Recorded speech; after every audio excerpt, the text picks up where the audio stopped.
Hello lovelies, welcome back to my channel. It's your favorite girl in Winnipeg, Manitoba, Canada, Kemi.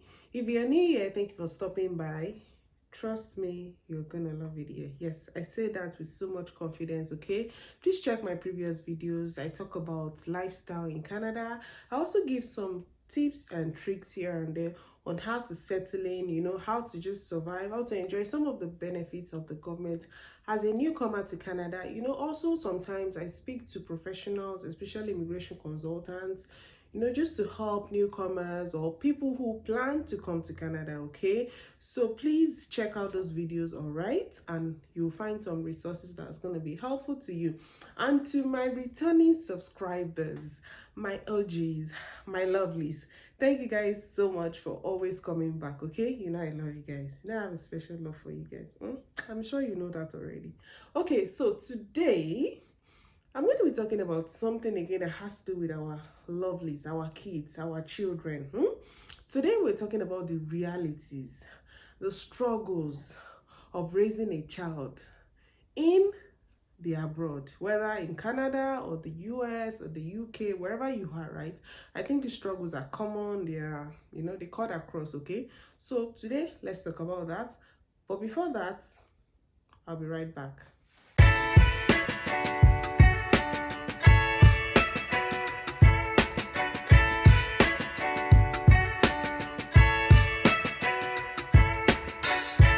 Hi guys, so welcome back. If at this point you have not yet subscribed, you're watching right now, you've not subscribed, please take some moment to subscribe. Click on that red subscribe button down there. Please like, turn on your post notification, drop a comment in the comment section. You can also, if you choose to, like me across my other social media channels. I'm going to put the links in the description box, okay? Thank you so much. All right, so today, like I said, we want to discuss some of those struggles or some of those realities of actually immigrating with children, right? Of having children or coming with children to Canada, either as an international student or as a permanent resident. So I'm doing this because a lot of people have also right there and there, also because I joined a live conversation about what no one told you about immigrating to Canada with kids, right? I'm not sure which one will come first, but I also have a video where I talked about what the Western culture will do to your kids. I'll probably do that after this, so that's more reason why you should turn on your post notifications so you get to watch both videos and get some of our insights, not just me, of other parents also, okay? So today, like I said, we are looking at some of these struggles, real-time struggles of having kids or raising kids here, okay? So let's get right into the video of today. So the first thing I want to talk about is lack of community support. This one is very important, and I find out that most of the people that say, oh no, I can't take it anymore, I want to go back to my home country, this is one of those things that contributes to this, right? If you are someone who have multiple kids, when I say multiple kids, like 3, 4 kids, 5 kids, you will agree with me that not having community support is like the beginning of the end, like beginning of serious real-time struggles. Because now this is what I mean. Back home, you can easily put a phone call to your mom. We have the grandmas. We have even, let's not even go so far to grandmas, because there's people who don't have grandparents, right? You have neighbors that you can keep your kids with, trusted people that you can say, okay, I need to go to the market. Can my kids stay with you for like 1-2 hours? You have, you have this very huge community that helps to raise your child.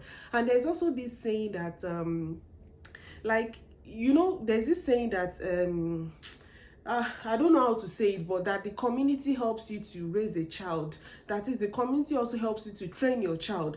For example, maybe your child does something outside, they will teach that child from outside. They will say, didn't they teach you at home? They will teach that child outside. But here, it is your soul and primary responsibility to make sure that your kids is what you want them to be. It is your sole and primary responsibility that whatever moral standards you want them to have, whatever spiritual standards you want them to have, whatever emotional upbringing you want them to have, social upbringing, everything is your sole responsibility. Compared to back home that you had grandmas, you had family members, you had everyone who contributed to raise up, to train your child for you. But here the responsibility of training your child is solely on you. So if you're someone who is not a present parent, for absent parents, that's why I discourage this fact of having the parents working 4-5 jobs. You work morning shift, work afternoon shift, work night shift, you now go in the midnight again. What happened? Kilo shele, what happened? Please, we need, at this point, you need to very conscious parents here. Parents, especially African parents, Nigerian parents, you have to be very, very, very, very pay extra careful care to ensure that you are training the child the way you want them to grow up. Because if you do not, they will take those, you see, those morals from outside, those things from outside. I pray one day your child will not come and say, Mommy, I don't want to be a girl, I want to be a boy. You know what I mean, right? So it is your responsibility to make sure that that doesn't happen to you. So one thing I'm saying is that the lack of community support, the lack of family support is not here like what you would have back home. Okay, another struggle of coming with children or of raising a child, there is the fact that it is difficult to get a childcare. Childcare, daycare is a long waiting list. There are people who stay on daycare lists. Like, I've heard that immediately you have a child, if you have your child, once you know you are pregnant, you want to, a baby is coming in 9 months, right? Go and register and be on the waiting list so that eventually it will reach your turn. That is how, I'm so grateful that I didn't have to use. I also know, I have a feeling that the reason why I've not gotten a full job is not because the job is not there. It's just God's plan to see, if you get a job now, where will you put this child?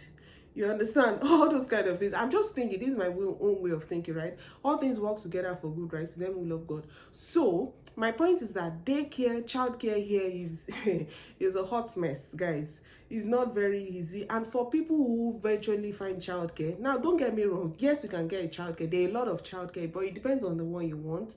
Do you want to have subsidy? If you want government to give you some subsidy, that you want to pay a lesser amount on your childcare, then you need to find those ones that are government subsidized. But those ones that are government subsidized get filled up on time. You have private ones, and then I remember there's a time I made inquiry about daycare, right? There's this daycare, I find that they come to my daughter's school, they come to pick up some kids, and then they take them to the daycare, right?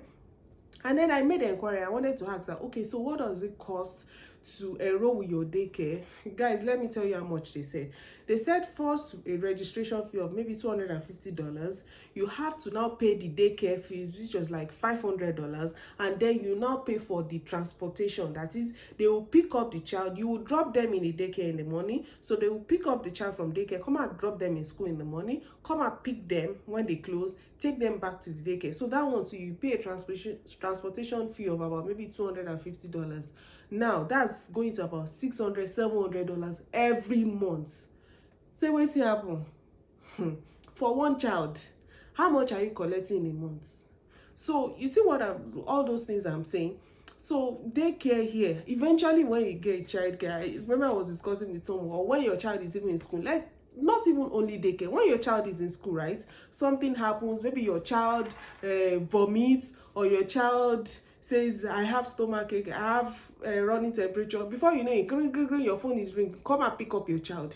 I remember Nigeria now, they will just take care of the child. They take the child to, a sick bay. They will take the child to a clinic, maybe give ibuprofen or give something. But this one, once anything happens to your child, even though the child is in daycare, you will come and carry that child. You that you are at work, what will you tell your boss? You say, oh, excuse me, I'm sorry. Although I think the workplaces also understand when you just say, oh, I was just called from my daughter's school, I have to pick up my daughter and all of that. But it's still the fact that anyone can call upon you anytime to come and pick up your child from daycare. So why is it called a daycare? That's just my own That's what I feel. That's what I think is. That's just what I think. The thing pains me. Like, is having running temperature. We know this thing with these kids too. They will be using that as opportunity. If they don't want to stay in school, you say, might have a stomach ache. They will now call you, come and pick your child. What's that? Please, they need to take better care of that, please. All this is sounding like joke, right? But really, it's a very serious issue that I've observed that is one of those issues that most parents face, right? Because when you don't find somewhere to put your child, how can you work? For example, someone like me, I only work in the evenings because my daughter is in kindergarten and she cannot work. I cannot work in the mornings. If I work in the mornings, who will pick her up? You understand my point, guys? So these are some real-time struggles right there. Okay, so another thing is that all eyes on you when it comes to the kids here. So the government has like a special law for these kids. That's why you're getting a whole lot of money. You are getting childcare benefits. You are getting this credit, that credit, dental plan, this all for these kids. So when you're taking care of them, there's some very special gray areas when it comes to the kind of training we're used to. You know what I mean? Spanking. All eyes on you. Which reminds me, there was a time when we just arrived. I wasn't very familiar yet with the laws and what it has to do with kids and all of that. So we went to an amusement park, and then before I knew it, Ife was beside me. She was right by my side. My daughter was by my side. And before I knew it, before I turned, she was gone. I started looking for her. I said, Jesus, what has happened? What has happened? What is happening right here? And I started looking for her, only for me to find her. I did not beat her. Guys, you know the way they trained us now, that if your parents look at you like this, you know what it means. If they look at you like this, you know what it means. But you see the kids here, they don't know face. They don't understand facial expression. Me, all I did was just give her some words. I didn't even beat her. I didn't touch her at all. Normal me, if we were at home, I would have, let me not say that here before. Okay, so my point is that I did nothing. I was just talking to her. I was just saying, where did you go to? Okay, that means you won't come out to the park again. If it means I have to start looking for you. That was how I first started crying. My daughter started crying. And the people were like, oh, what happened? Did you beat her? Hope nobody saw you. I said, no, I did not beat her. Hope nobody saw you. Hope you don't. You have to. I was like, what's happening right here? I was just scolding. I didn't even touch her. I didn't beat her, nothing. I just spoke to her. She just chose to cry, and all of that. So all eyes are on you. Everyone is like, okay, no, don't do this, don't do that, don't do that, don't do that, don't do that, don't do that. So my advice for you, speak your local dialect, Speak your language. So that way when you speak to them, when you tell them, show her okay, nobody will understand what you mean. And when you tell them, tó bá délé, ìkan tí máa fojú ẹ rí, those kind of things. If you say that one, when you get home, nobody will understand what you have said. It's between you and you, except if the kids, you know what I mean, guys. Let's not say it, because I don't know where this video is gonna get to, but I'm just gonna stop it right there. Okay, so the next thing is what now? And the final thing about the struggles of raising a child here is that I think I already talked about it when I was talking about the lack of social or community support, is the fact that your child's morality, your child's education, your child's everything that has to do with the upbringing of your child is solely and primarily on you. You have to decide what you want your child to grow up to be, so it takes extra efforts to take care of a child. It takes extra efforts to bring up a child here, because there's a whole lot of outside noise. There's a whole lot of outside